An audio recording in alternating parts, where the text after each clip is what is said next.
एक सवाल आपसे जरूर पूछा जाएगा। मैं आज स्मॉल टाउन सा फील कर रही हूं। नहीं सॉरी, गलत पढ़ दिया।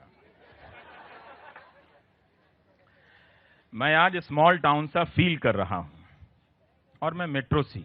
हाँ, जब भी तुम साउथेक्स से गुजरती हो मैं करावल नगर सा महसूस करता हूं। चुप करो, तुम पागल हो। दिल्ली में सब दिल्ली सा फील करते हैं। ऐसा नहीं है, दिल्ली में सब दिल्ली नहीं है। जैसे हर किसी की आंखों में इश्क नहीं होता। अच्छा, तो मैं साउथेक्स कैसे हो गई? जैसे कि मैं करावल नगर हो गया। सही कहा तुमने। ये बारापुला फ्लाईओवर ना होता तो साउथेक्स और सराय काले खां की दूरी कम ना होती। तुम मुझसे प्यार करते हो या शहर से? तुम मुझसे प्यार करते हो या शहर से? शहर से, क्योंकि मेरा शहर तुम हो।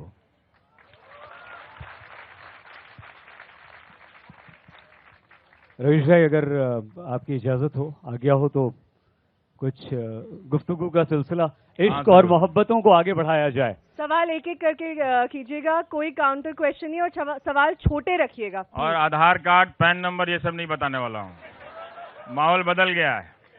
कौन कहा मेरा पैन नंबर लेके क्या बदल दे। नेहा ने साफ तौर पर कह दिया, इसलिए माइक हम आपको नहीं देंगे। जल्दी से।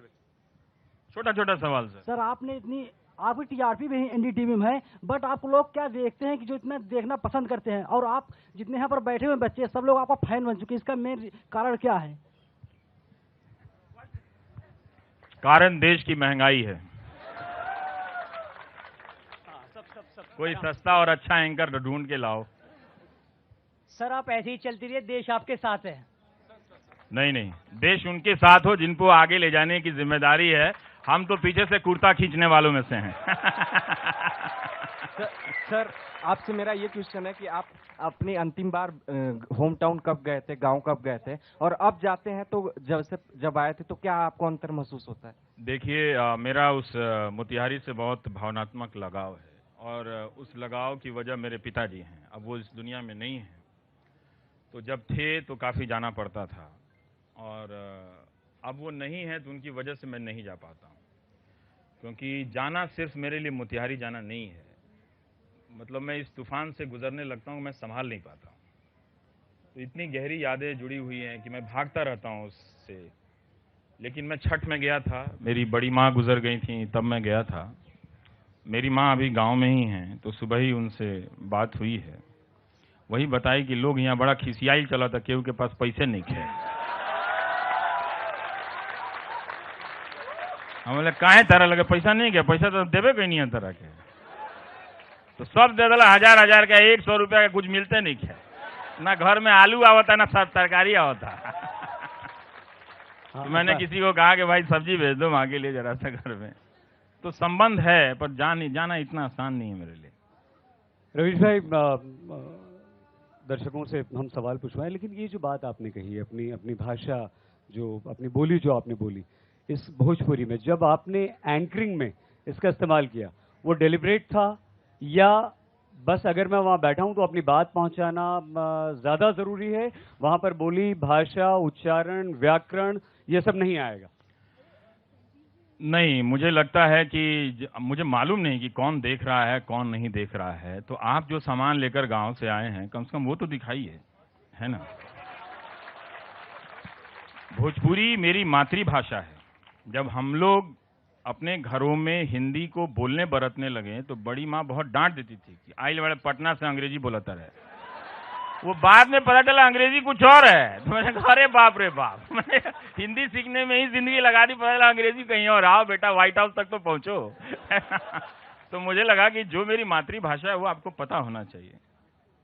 हम जैसे जिन्हें आपके विचारों से प्यार है, खुदा ना खास्ता अगर एनडीटीवी पे एक दिन का बैन लग जाता है तो आप क्या कहेंगे कि हम क्या करें? बैन कैसे लग जाता है?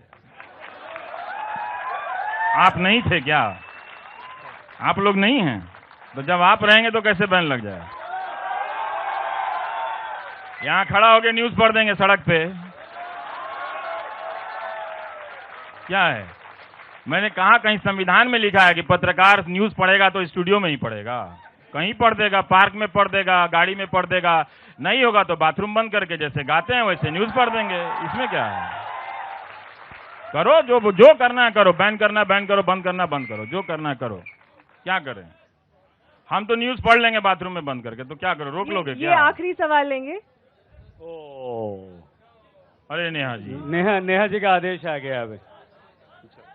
और किसी के मोबाइल पे आवारा लिखा हुआ है पीछे। रवि सर, मेरा आपसे सवाल ये है कि जो आज के दौर में पत्रकारिता करना इतना कठिन हो गया है, तो क्या आगे या और कठिन होता चले जाएगा? और जो पत्रकारिता में 2 धड़े बन चुके हैं, क्या वो धड़े और ज्यादा बनेंगे या हाँ, वो ज्यादा बनेंगे, वो ज्यादा बनेंगे। और देखिए, हम किसी पत्रकारिता में कभी आदर्श दौर में तो रहे नहीं। आप गणेश शंकर विद्यार्थी जैसे तो कोई होंगे नहीं। आप भगत सिंह की टिप्पणियां पढ़ लीजिए, गांधी की टिप्पणियां पढ़ लीजिए, हर दौर में ऐसा कोई स्वर्ण युग नहीं रहा। पर अंततः ये पत्रकारिता को ठीक करने की लड़ाई पत्रकार की व्यक्तिगत लड़ाई बन जाती है। हम चाहते हैं आप ये समझें इस बात को। आप जो अखबार खरीद रहे हैं, जो चैनल देख रहे हैं, उसके हेडलाइन को बहुत बारीकी से देखिए कि राजा का गुणगान है या प्रजा के हाहाकार का उसमें स्थान है। आपको देखना पड़ेगा ना।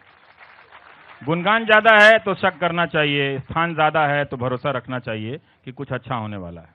जब समस्या का पता होगा तभी तो राजा अच्छा करेगा ना। बहुत धन्यवाद।